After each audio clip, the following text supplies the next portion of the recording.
বান্ধবী, happy new year উপলক্ষে তোর কাছে আমি একটা জিনিস চাইবো, দিবি? কি? তোর বয়ফ্রেন্ডটাকে। আমার বউটা কেমন আছে? ভালো নাই। দেখে আচ্ছা, বিয়ের পর জামাই ছাড়া ও কি ভালো থাকতে পারে? এই তো কামাইতেছে। এই যে ম্যাডাম, আপনারা আমি ভালোবাসি। আইনে নিজের চেহারা দেখছিস? ও গন্ডার মতো দেখায়। তোর কে ভালোবাসবে? দেখতে চাও?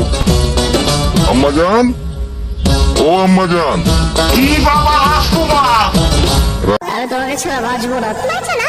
তুমি যদি আমাকে ছাড়া না বাঁচতে পারো, মরে যাও। আমি মরে গেলে তোমার কিছু যায় আসবে না। আমার কিচ্ছু যায় আসে না। I love you. আমি যদি আই লাভ ইউ টু বলি তাহলে? তাহলে তো আমি খুশিতে মরে যাবো। থাক, তাহলে বলবো না, বেঁচে থাকো তুমি। যেই দেশে বউ নাই, ওই দেশে থাইকে কোনো লাভ নাই। মারো মুদির, লাগাও এক্সিট।